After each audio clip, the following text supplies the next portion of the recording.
जी को मेरा कोटि कोटि प्रणाम और सारी संगत को भी मेरा सादर प्रणाम। गुरु जी ने हमारी लाइफ इतनी सिंप्लीफाई कर दी है, कोई बंधन नहीं, कोई नियम नहीं। कहते हैं बस अपना मन साफ रखो। अगर आपका मन साफ है तो आपके लिए नलके का पानी भी गंगा जल है। और अगर मेरा मन साफ नहीं है तो मैं एक का 100 बार गंगा में नहा लूं, हाँ ये तन जरूर साफ हो जाएगा, पर व्हाट अबाउट जो मेरे अंदर मैल है, जो छल कपट है, वो तो वही रहेंगे ना। गुरुजी ने हमारी लाइफ इतनी सिंप्लीफाई कर दी, कुछ कहने की वो नहीं है। इतना देते हैं, इतना देते हैं हर एक को विदाउट एनी डिस्टिंक्शन। यहाँ कोई भेदभाव नहीं है, कोई छोटा बड़ा, नया पुराना, अमीर गरीब, हिंदू मुसलमान सिख ईसाई कुछ भी नहीं है। गुरु जी के लिए सब बराबर हैं। जैसे एक माँ के लिए सब बच्चे बराबर होते हैं। मैं ऑब्वियसली आप लोगों से बहुत गया गुजरा था, इसीलिए गुरु जी ने पहले मुझे बुला लिया और इतनी ब्लेसिंग्स दी, इतनी ब्लेसिंग्स दी कि मुझ में शक्ति नहीं है कि मैं उन्हें डिस्क्राइब कर सकूं। मैं आपको सबसे पहले बताता हूं कि मैं गुरु जी के पास कब, क्यों और कैसे गया था। आज से कोई 24 साल पहले मेरी जिंदगी बहुत फर्स्ट क्लास जा रही थी। मेरे पास सब था जो एक नॉर्मल आदमी चाहेगा। एक बढ़िया नौकरी, वेरी हैप्पी फैमिली। मैं गवर्नमेंट ऑफ इंडिया का एडवाइजर था, काफी अच्छी पोस्ट होती है।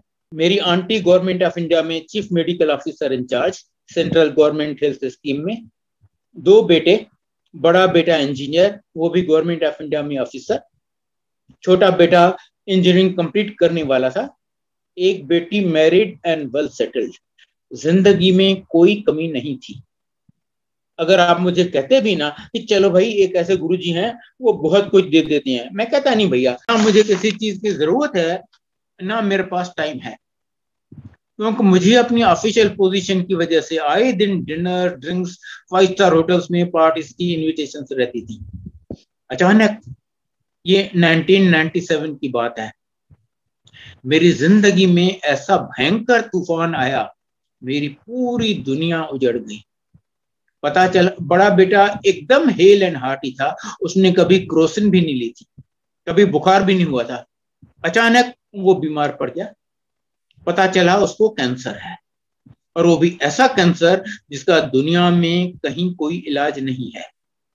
हमने उसकी बायोप्सी यहाँ एम्स में करवाई, अमेरिका में करवाई, टाटा मेमोरियल हॉस्पिटल बॉम्बे में, जो कि इंडिया का सबसे पुराना और सबसे बढ़िया कैंसर का हॉस्पिटल है, वहां पर भी करवाई।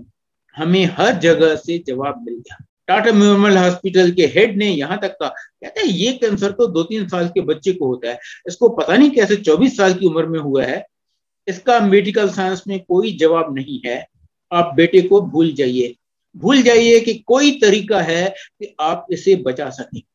अकलमंदी होगी कि ये जितना जल्दी जाता है जाने दो, क्योंकि जितने दिन जिंदा रहा ये भुगतेगा, इसके साथ आप भुगतेंगे। कि पहली बार हो, 10वीं बार या 50वीं बार, आप इस द्वार पे तभी आ सकते हैं जब गुरुजी आपको बुलाएं। अपनी मर्जी से या किसी के कहने से कोई नहीं आ सकता। मेरी आंटी के किसी कलीग ने बताया कि ऐसे गुरुजी हैं, अच्छा होगा कि आप उनके पास जाइए। और सच मानिए, हमें गुरुजी में कोई विश्वास नहीं था।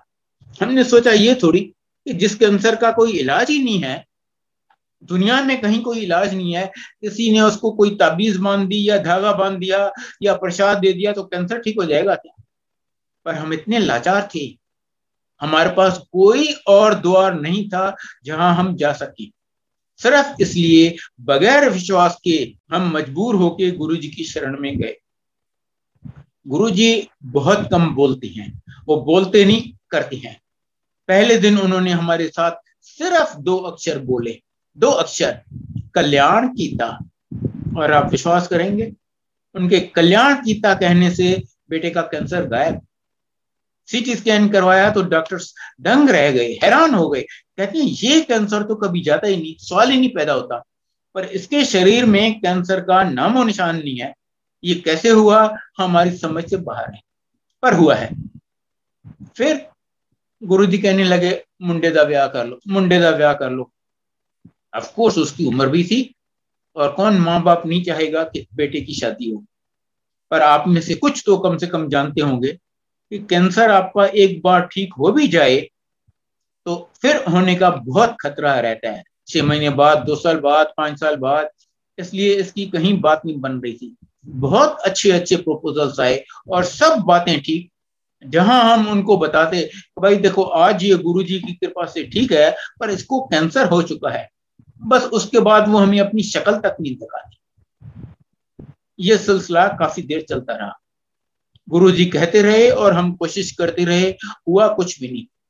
आखिर एक दिन फिर जब इन्होंने मेरी आंटी को बोला, वो उसी को बोलते थे, मुंडे का ब्याह कर ले। कहते हैं गुरुजी लड़की भी आप ही दिलाइए, क्योंकि तब तक हम समझ गए थे कि ये काम हमारे बस का नहीं है। गुरुजी कहते हैं ठीक है तो पंजाबी कुड़ी दिलावांगे। मेरी आंटी कहती है गुरुजी पंजाबी लड़कियों की तो प्रपोजल्स ही नहीं आएंगी हमारे पास, क्या करें, एक ऐड दे दें न्यूज़पेपर में। कहती है नहीं नहीं, चुप करके बैठ जाओ, घर बैठे कुड़ी आ जाएगी। अब हमारी कोशिश से तो वैसे भी कुछ नहीं हो रहा था, हम भी चुप करके बैठ गए। लगभग 1 साल बीत जाओ। बेटा कंप्यूटर इंजीनियर है, यहाँ दिल्ली में लोधी रोड पे एक CGO कॉम्प्लेक्स है, सेंट्रल गवर्नमेंट ऑफिसेस कॉम्प्लेक्स। वहां पर गवर्नमेंट ऑफ इंडिया के 10-12 ऑफिसेस हैं, ये उनमें से एक में काम करता था। एक दिन ये कैंटीन में बैठा था, कोई लड़की आई उसके पास, उसी की ऑफिस की, पर जिसे वो जानता नहीं था। पहली बार एक दूसरे की शक्ल देखी, और एटलीस्ट इसने उसकी शक्ल देखी। वो खुद आई इसके पास और बात करने लगी, किसी ना किसी बहाने से 1 बार मिली, 2 बार मिली, 3 बार मिली, और सून इनफ वो उसको कहती है कि मेरे पेरेंट्स आपके पेरेंट्स से मिलना चाहते हैं मैट्रिमोनियल के लिए। इसने सबसे पहले बताया कि देखो आज मैं गुरुजी की कृपा से ठीक हूं, पर मुझे बहुत खतरनाक टाइप का कैंसर हो चुका है, मैं सच्चाई तुमसे छुपाऊंगा नहीं। अब गुरुजी की लीला देखिए, उस लड़की का अपना सगा मामा कैंसर में मर चुका था, उसको पता था इसको फिर कैंसर होने का काफी खतरा है, और उसने या उसके परिवार ने कभी गुरुजी का नाम तक नहीं सुना था, मिलना तो दूर रहा, कभी नाम भी नहीं सुना था, पता भी नहीं था कि भाई ऐसे कोई गुरुजी हैं दिल्ली में। फिर भी वो कहती है कोई बात।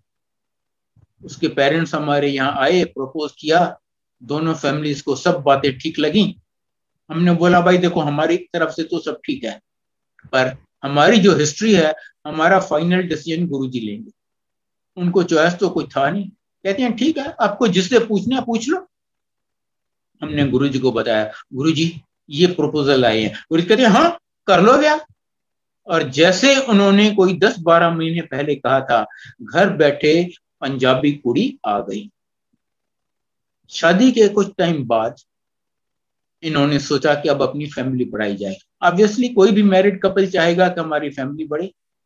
पता चला लड़की को माइनर थैलेसीमिया, हाइपोथायराइडिज्म और पॉलीसिस्टिक ओवेरियन डिजीज है। डॉक्टर्स कहती हैं इसके मां बनने के चांसेस सिर्फ 25% हैं, और कैंसर वाले आदमी को कभी बच्चा हो ही नहीं सकता। 3 साल ये पता नहीं कितने स्पेशलिस्ट के पास बैठ के, पता नहीं कितने स्पेशलिस्ट को कंसल्ट किया, हर एक का वही जवाब, अपना बच्चा भूल जाओ, कोई चांस ही नहीं है, सवाल ही नहीं पैदा होता। 31 दिसंबर 2005, जैसा कि आप में से कई जानते होंगे, न्यू ईयर्स ईव का दिल्ली में जो गुरुजी का बड़ा मंदिर है उसमें बहुत बड़ा फंक्शन होता है। हम भी वहां गए हुए थे। गुरुजी अपने हाथ से प्रसाद दिया करते थे। प्रसाद कुछ भी हो फर्क नहीं पड़ता, प्रसाद प्रसाद है, वो गुरुजी की ब्लेसिंग है। उस दिन मेरे ख्याल लड्डू प्रसाद था, मोतीचूर के लड्डू। जब मेरी बहू को गुरुजी ने प्रसाद दिया, कहती हैं ले तेनू दवाई देती। उसी महीने जनवरी में उसने कंसीव किया। अभी कुछ ही दिन बीते होंगे, माइंड यू दिन, नॉट इवन हफ्ते, संगत से कोई अनजान आंटी आके उसको कहती है, मेरी बहू को, कि गुरुजी ने मुझे सपने में कहा है कि तुम्हें जुड़वा बच्चे हैं। और गुरुजी के सपने, जैसा कि आप में से कई जानते होंगे, सपने नहीं होते, वो हकीकत होती हैं। इतना अर्ली था, मेरे बेटे बहू को नहीं पता था, उनके डॉक्टर को नहीं पता था, सास डॉक्टर है उसको नहीं पता। संगत से अनजान आंटी आके कहती है कि गुरुजी कहते हैं तेरे को जुड़वा बच्चे हैं। 24 फरवरी 2006 महाशिवरात्रि का दिन। मेरी बहू को कंसीव किए कोई 1-1.25 महीना हुआ था। सवेरे सवेरे उसको सीवियर ब्लीडिंग हो गई। उसने अपनी डॉक्टर को फोन किया। डॉक्टर कहती है ऑब्वियसली मिसकैरेज हो रहा है, तुम एकदम बेड रेस्ट लो, एकदम मतलब एकदम, इवन वॉशरूम तक मत जाओ, बेड पे एंड यूज करो, मुझे दिखाने भी मत आओ, मैं कुछ नहीं कर सकूंगी, और जो तुम अपने घर से मेरे यहां तक आओगी तुम्हारा केस और बिगड़ेगा, आगे तुम्हारी किस्मत। शाम को महाशिवरात्रि का दिन, शाम को बड़े मंदिर में साल का one of the 2 most important functions, Mahashivratri और 7 जुलाई। अगेन गुरु जी की लीला देखिए, फॉर द फर्स्ट टाइम, और जहां तक मुझे पता है ओनली टाइम अभी तक, ऑर्गेनाइजर्स ने सोचा कि अरे यहाँ पर तो हजारों लोग होंगे इस फंक्शन में, हर एक अंकल हर एक आंटी बोलेगी कि भाई आरती मैं करूं, हम किसको हाँ बोले किसको ना बोले, चलो लॉटरी डालते हैं। जहां तक मुझे पता है सिर्फ उसी टाइम ये लॉटरी डली थी, ना उससे पहले कभी, ना उसके बाद में कभी। बहू बेटे ने हमें बताया नहीं था कि बहू की क्या हालत है, पता था कुछ कर तो सकेंगे नहीं, हम काका इनको भी टेंशन हो जाएगा। जब लॉटरी डाल रहे थे मेरी आंटी ने अपना तो नाम डाला, बहू का भी डाला, बेटी का भी डाला, और जो गुरुजी की मर्जी, मेरी आंटी का नाम नहीं निकला, बेटी का नाम नहीं निकला, बहू का नाम निकला कि वो गुरुजी की आरती करेगी। हमने उसको फोन किया, अरे भाई कहाँ हो तुम, जल्दी आओ, तुम उन भाग्यशाली में से हो जो आज गुरुजी की आरती करेंगी। फिर भी उसने हमें नहीं बताया कि उसकी क्या हालत है। कहती है मुझ में बिस्तरे से उठने की शक्ति नहीं थी, सारे दिन मैं बिस्तरे से उठी नहीं थी, बेड पैन यूज किया था। पहली बार वो बिस्तरे से उठी, तैयार हुई, वो गाजियाबाद में रहते थे, गाजियाबाद से बड़े मंदिर 45 किलोमीटर की ड्राइव के बाद बड़े मंदिर पहुंची, गुरुजी की आरती की, और 45 किलोमीटर की ड्राइव के बाद वापस घर गई। बहू बेटा कहते हैं हमें 15 दिन डॉक्टर के पास जाने की हिम्मत नहीं पड़ी। कहेगी तुम बेवकूफ हो, मैं तुम्हें कहती हूँ वॉशरूम तक मत जाओ और तुम 90 किलोमीटर ड्राइव करती फिरती हो, पागलपन नहीं तो और क्या है। 15 दिन बाद जब वो गई डॉक्टर के पास, डॉक्टर ने उसे एग्जामिन किया, उसका रंग उड़ गया। कहती है एक बेबी का प्लेसेंटा मां से अलग हो चुका है, अब तो उसको ना ब्लड सप्लाई मिलेगा ना ऑक्सीजन। अब बगैर ब्लड सप्लाई बगैर ऑक्सीजन के तो आप 1 मिनट जिंदा नहीं रह सकते। कहती हैं अब तो ये प्रेगनेंसी कंटिन्यू होने का सवाल ही नहीं होता, वो बच्चा मर जाएगा, जहर फैल जाएगा, दूसरा बच्चा भी उससे मर जाएगा, पर जब तक एक दूसरा बच्चा जिंदा है हम एबॉर्शन भी नहीं कर सकते। पर हाँ, इस प्रेगनेंसी का कोई फ्यूचर नहीं है, कोई सवाल नहीं पैदा होता कि ये प्रेगनेंसी चल सके। पर गुरुजी तो कहते हैं ना, मैं शुरू वहां पर होता हूं जहां आदमी की सोच या मेडिकल साइंस खत्म होती है। उस हालत में भी उसकी प्रेगनेंसी चलती रही। डॉक्टर हैरान, कहती है ऐसा केस हमने ना कहीं पढ़ा है, ना सुना है, ना देखा है, बगैर ब्लड सप्लाई बगैर ऑक्सीजन के प्रेगनेंसी चल रही है, बच्चे जिंदा हैं। हाँ, उनका रेट ऑफ ग्रोथ जरूर कम हो गया। उसने एंड ऑफ जनवरी में कंसीव किया था, 22 अक्टूबर को ड्यू थी। गुरुजी ने एग्जैक्ट डेट पहले बता दी, 21 सितंबर, 1 महीना 1 दिन पहले, और 21 सितंबर को उसने जुड़वा बच्चे डिलीवर किए, लड़का और लड़की। एक के माथे पे ओम, दूसरे के हाथ पे ओम। गुरुजी कहते हैं ये ऐसे वैसे बच्चे नहीं हैं, ये शिव जी के बच्चे हैं।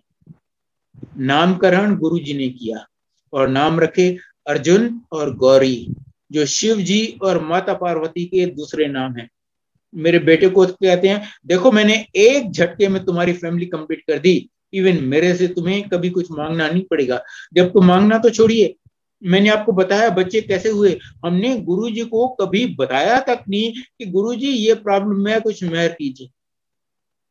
और मेरी आंटी को कहती है आंटी कदी वेख्या कदी सुनिया कैंसर वाले बंदे नु बचा हो जाए, मैं तेरी डॉक्टरी फेल कर देती। ये है हमारे गुरुजी। अब मैं पहले आपको गुरुजी के बारे में कुछ बताता हूँ। हमारे गुरुजी साक्षात महाशिव हैं, महाशिव दी अल्टीमेट, जिनके ऊपर कोई भी नहीं है। कहती हैं ब्रह्मा विष्णु महेश भी मेरे से पैदा हुए हैं, इससे बढ़कर तो हो ही क्या सकता है। कहते हैं मैं ओम हूं, मैं अपनी मर्जी से आता हूं, अपनी मर्जी से जाता हूं। कभी सुना है आपने कि कोई ऐसे बोले मैं ज्योत से आया हूं, ज्योत में मिल जाऊं। उनका जन्म हुआ था पंजाब में, एक छोटा सा गांव है डुगरी। डिलीवरी रात के टाइम हो रही थी, घर में दाई करवा रही थी। जैसे ही गुरुजी पहली बार ये पार्थिव शरीर लेके इस पृथ्वी पर आए, आसमान से एक बहुत पावरफुल दिव्य ज्योत आई, पूरा कमरा फ्लडेड विथ लाइट। पता नहीं कहां से शेषनाग प्रकट हो गया। वो दाई जो डिलीवरी करवा रही थी वो तो डर के भागने लगी, ये हो क्या रहा है यहाँ पर? इधर जाए तो इधर शेषनाग, उस साइड जाए तो उस साइड शेषनाग। शेषनाग पता नहीं कहां से आया, गुरुजी को प्रणाम किया और पता नहीं कहां चला गया। बहुत बाद में किसी ने गुरुजी से पूछा, जब वो थोड़े बड़े हुए थे, कि गुरुजी वो क्या था? कहते हैं जहां शिव जी होंगे वहां शेषनाग और सांप तो होंगे ही ना। गुरुजी हमारे अंतर्यामी हैं, वो आपके मन की हर बात जानते हैं, बीते हुए जो चल रहा है और आने वाले जन्मों का वो सब जानते हैं। इसलिए उनको कभी कुछ बताने की जरूरत नहीं पड़ती, उनसे कुछ मांगने की जरूरत नहीं पड़ती, करने को वो कुछ भी करते हैं। एब्सोल्युटली इम्पॉसिबल केसेस में वो बच्चे दे देते हैं। मुझे केसेस पता है जहां आंटी बच्चे दानी नहीं है या फेलोपियन ट्यूब नहीं है, उसको भी बच्चा दे दिया। मैंने अभी अपने पोते पोती का बताया कि जिनको पता नहीं कितने डॉक्टर्स ने कहा था कि आपको बच्चा होने का सवाल ही नहीं पैदा होता, उनको जुड़वा बच्चे दे दिए। बगैर उनकी आज्ञा के यमराज आपको छू नहीं सकता, छू नहीं सकता। मुझे केसेस पता है जहां एम्पायर स्टेट में संगत चल रही है, यमराज आया, वो किसी अंकल को ले जाने लगा। गुरु जी कहते हैं देख ये मेरा भगत है, तू उसे आज लेके नहीं जाएगा। यमराज कहता है गुरु जी आपको पता है इसका टाइम खत्म हो गया है, आज मुझे इसे ले जाने दीजिए। गुरु कहते हैं नहीं, आज मैं तुम्हें किसी हालत में इसे नहीं ले जाने दूंगा। और यमराज खाली हाथ वापस चला गया। यूं मुर्दों को जिंदा कर देते हैं, मुर्दों को जिंदा कर देते हैं। मैं आपको 2 इंस्टेंसेस बताता हूं। अभी छोटे से लड़के ही थे, डुगरी की बात है, बाजार में खड़े होंगे, वहां से किसी की लाश ले जा रहे थे। गुरुजी ने पूछा ये कौन है? कहते हैं जी कोई 9 साल की बच्ची थी, वो मर गई है। गुरुजी ने कहा रखो नीचे लाश। उन्होंने रख दी। गुरुजी कहते हैं जाओ कहीं से एक लोटा जल का तो ले आओ।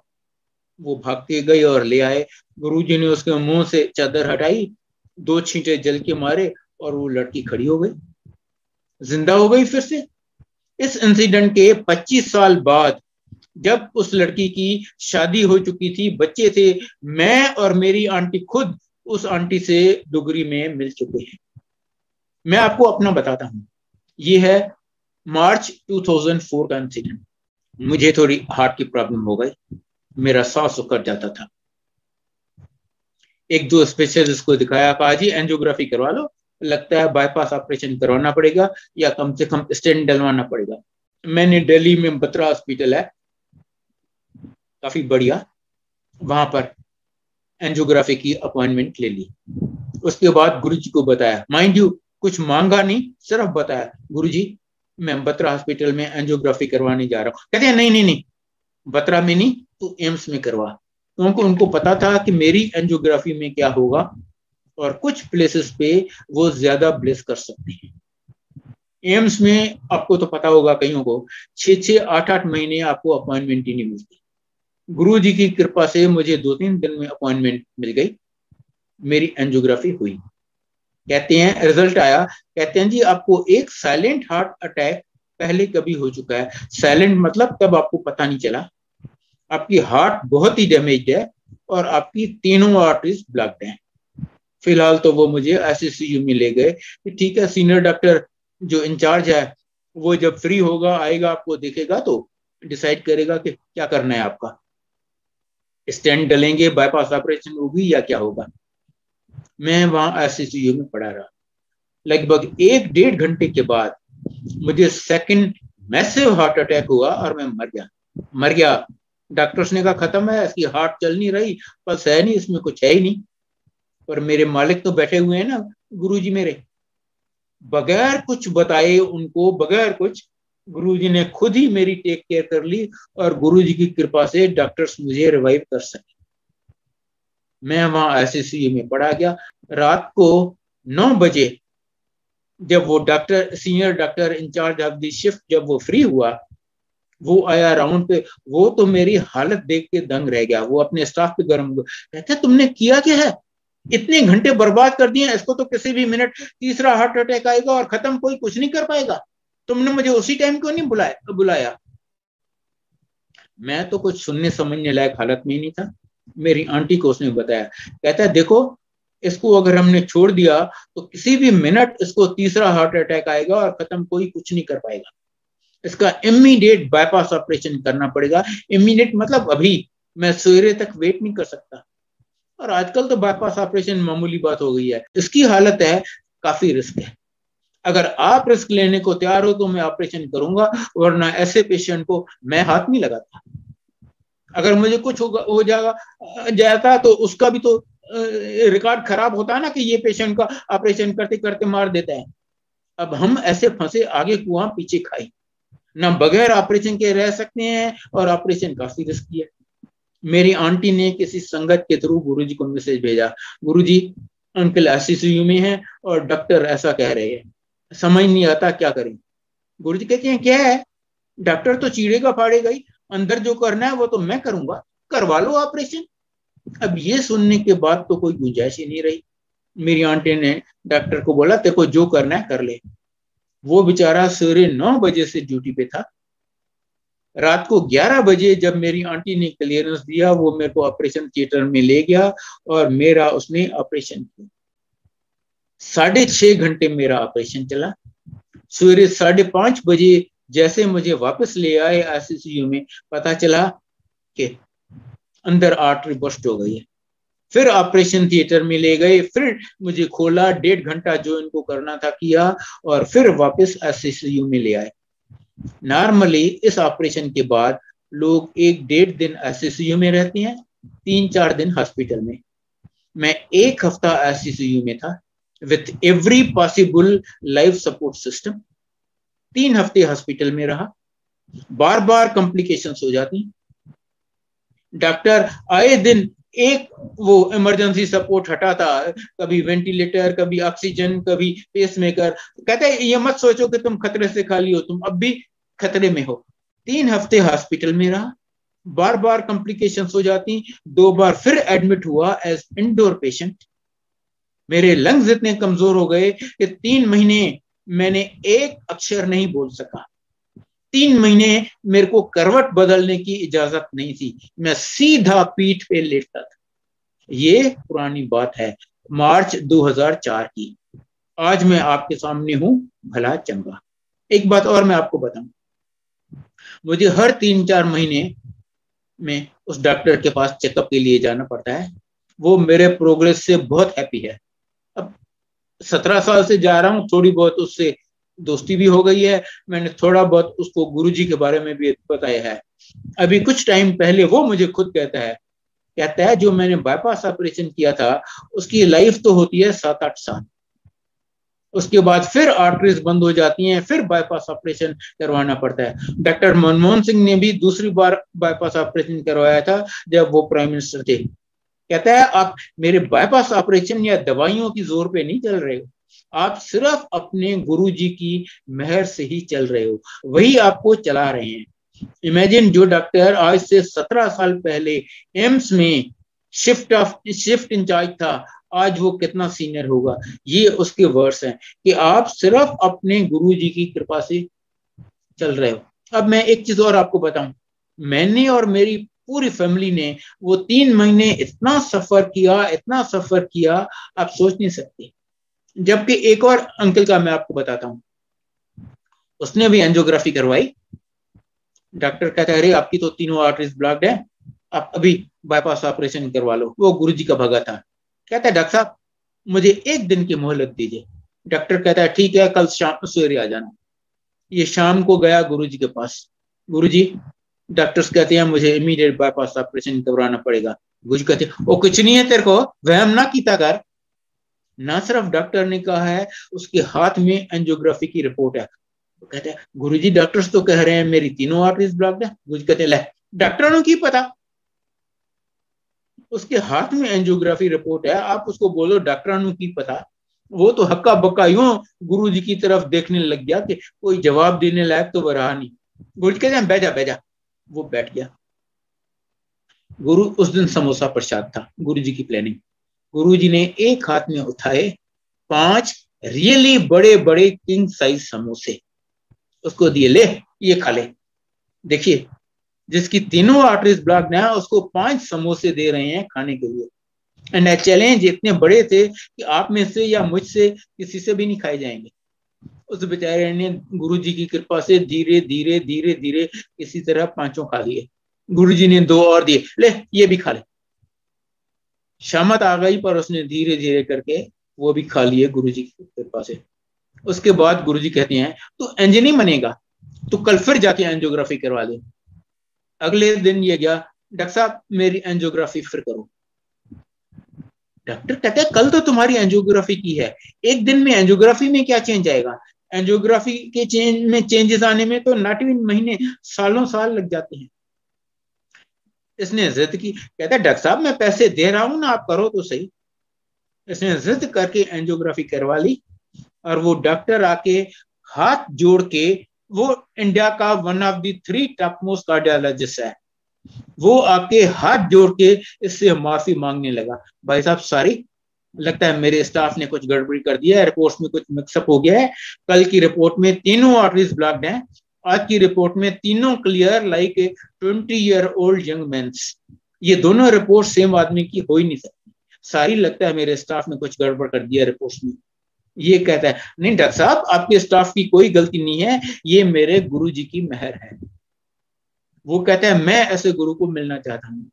वो अपनी पूरी टीम लेके गुरु जी के पास पहुंच गया, उनका भगत बन गया, और उसकी अपनी वाइफ को स्किन कैंसर था जो गुरु जी ने ठीक किया। ये है गुरु जी। तो देखिए गुरु जी ने उसको 7 समोसे खिला के उसकी तीनों आर्टरीज क्लियर कर दी, मेरी नहीं की। मुझे बोला बेटे ऑपरेशन करवा लेना, मैं हूं ना तेरे साथ। 3 महीने मैंने और मेरी फैमिली ने इतना सफर किया, इतना सफर किया, आप सोच नहीं सकते। क्यों? मेरे पिछले जन्मों के कर्म उस अंकल से बहुत खराब रहे होंगे। गुरुजी कहते हैं आपके 90% कर्म मैं माफ कर देता हूं, और बाकी 10% आपसे वो भी नहीं भुगते जाएंगे, वो मैं आपको भुगतवाऊंगा। और वो इसलिए कि तभी आपका सब जन्मों के लिए अकाउंट क्लियर होगा और आप मोक्ष के हकदार बन सकेंगे। तो उस अंकल को गुरुजी ने 7 समोसे खिला के तीनों आर्टरीज क्लियर कर दी। मुझे 3 महीने मुझे और मेरी फैमिली को सफर करवा के हमारे कर्म काट दिए। ये हैं हमारे गुरुजी, यूं मेहर करते हैं। इसलिए गुरुजी अगर आपको कुछ देते हैं तो खुश होइए, वो आपको ब्लेस कर रहे हैं। अगर जो चाहिए वो नहीं देते तो भी खुश होइए, उनका शुक्रिया अदा कीजिए, वो आपके कर्म कटवा रहे हैं, आपको मोक्ष का हकदार बना रहे हैं। इसीलिए शब्द आता है सुख होवे दुख होवे सदा शुक्र मनावा। बाकी उनको देने में कुछ भी मुश्किल नहीं है, पर क्या कब देना है ये गुरुजी पे छोड़ दीजिए। गुरुजी कहते हैं सबसे पहले मैं आपको लाइफ दूंगा, अगर लाइफ ही नहीं है तो और कोई चीज लेके क्या कर लोगे। उसके बाद मैं हेल्थ दूंगा। अगर लाइफ है पर हेल्थ नहीं है, आप आईसीयू में पड़े हो, रोज 1-1.5 लाख का खर्चा हो रहा है, तो ऐसी जिंदगी का क्या फायदा। तो पहले लाइफ दूंगा, फिर हेल्थ, फिर वेल्थ, या और जो चीज आपको चाहिए। बेटी की शादी करवानी है, पासपोर्ट चाहिए, वीजा चाहिए, नौकरी चाहिए, व्हाटएवर, वो सब बाद में। टाइमिंग और प्रायोरिटी उन पे छोड़ दीजिए। उनको मुझसे बहुत ज्यादा पता है कि मुझे कौन सी चीज कब देनी है। अगर कोई भी चीज कितनी भी छोटी या बड़ी आपको बिन मांगे, बिन एक अक्षर बताए इस द्वार पे नहीं मिलती, ये समझ लीजिए कि वो आज आपके लिए अच्छी नहीं है। गुरुजी वो देती हैं जो न सिर्फ आपके लिए पर आपकी पूरी फैमिली के लिए अच्छा है। किसी ने पूछा गुरुजी सब कहते हैं काली बिल्ली रास्ता काट जाए तो नहीं जाना चाहिए। गुरु कहते हैं वो कमले, काली बिल्ली वड्डी या वाहेगुरु? ऑफ कोर्स वाहेगुरु गुरुजी, तो बस वाहेगुरु का नाम लेते चल दे मना। यहाँ कोई व्रत नहीं रखना, गुरुजी व्रत के डेड अगेंस्ट। इसके भी मैं आपको कहती है अगर भूखा रहने से ही भगवान मिल जाता ना, तो ये जो भिखारी हैं या जो गरीब लोग हैं जो इनको खाना नहीं मिलता, उनको तो आपसे और मेरे से बहुत पहले भगवान मिल गया होता। भूखा रहने से भगवान नहीं मिलता। एक आंटी आई, नवरात्र चल रहे थे, गुरु जी के यहाँ आई, गुरु जी ने उसको लंगर ऑफर किया। कहते गुरु जी मेरा तो नवरात्रि का व्रत है। गुरु कहते आंटी जा एक नजर किचन विच मार किया। वो गई किचन में, वहां पर 9 की 9 देवियां अपने दिव्य रूप में लंगर बना रही। गुरु कहते हैं आंटी तू ये लंगर नहीं खाएगी। गुरुजी ने हमारी लाइफ इतनी सिंप्लीफाई कर दी, इतनी सिंप्लीफाई कर दी। कोई बंधन नहीं, कोई नियम नहीं, कोई अहम वहम नहीं, बस अपना मन साफ करके रखो। गुरुजी कुछ बातें कहते थे, अब मैं आपको वो बताता हूँ। No A B C. A means accuse, B मतलब ब्लेम, सी मतलब क्रिटिसाइज। किसी को अक्यूज मत करो, किसी को ब्लेम मत करो, किसी को क्रिटिसाइज मत करो, और मोस्ट इंपॉर्टेंट इसकी निंदा मत करो। अगर आप किसी की निंदा करते हैं तो आप उसके कुकर्म, उसके सारे जन्मों के पाप अपने ऊपर ले लेते हैं। किसी को अक्यूज, ब्लेम या क्रिटिसाइज मत करो, किसी की निंदा मत करो, बस अपना मन साफ करो रखो। अगर आपका मन साफ है तो आपके लिए नलके का पानी भी गंगा जल है। मैं भी बहुत कुछ करता था, बड़े व्रत रखता था, मंडे का, नवरात्रों का, पूर्णमासी का, एकादशी का। गुरुजी ने सब छुड़वा दिए। कहते हैं भूखे रहने से कोई भगवान नहीं मिलता, बस अपना मन साफ रखो। पूजा के लिए भी कहते हैं कोई बैठ के चौकड़ी मार के ये करके वो करके पूजा करने की कोई जरूरत नहीं है। जब आपका मन लगे, चलते फिरते, नहाते, सैर करके, जिसमें भी आपको विश्वास है उसको थोड़ा सा याद कर लो, मैं उसी रूप में आपको ब्लेस करूंगा। अच्छा, गुरु जी कहते हैं आपको पता ही नहीं मैं कितने जन्मों के साथ से आपके साथ हूँ। ये आपको पता है ना मुझे पता है, ये सिर्फ उनको पता है। इसलिए यहाँ पर कोई नया पुराना, छोटा बड़ा, गरीब अमीर, हिंदू मुसलमान नहीं है, यहाँ पर सब बराबर हैं। ये है मेरे गुरु जी की महर। आप उन्हें याद करो या ना करो, वो आपके अंग संग रहते हैं। हम सब इतने भाग्यशाली हैं कि गुरु जी ने हमें अपनी शरण में बुलाया है। बस आप यहाँ आते रहे। अच्छा, गुरु जी की 2 मोस्ट कॉमन फ्रेजेस, 2 फ्रेजेस जो वो सबसे ज्यादा यूज करते हैं, जब आप उनके पास जाएं तो कहते हैं कल्याण कीता, और जब आप उनसे आज्ञा लो कहते हैं जा ऐश कर। कल्याण कीता, हुण जा ऐश कर, इससे ज्यादा मैं उनसे मांग ही क्या सकता। बस आपसे हाथ जोड़ के विनती है कि आप यहाँ आते रहिए और उनकी ब्लेसिंग्स लेते रहिए। जैसे गुरु जी कहते हैं मंगो नहीं मनो। I think I will stop here. Thank you so much. जय गुरु जी।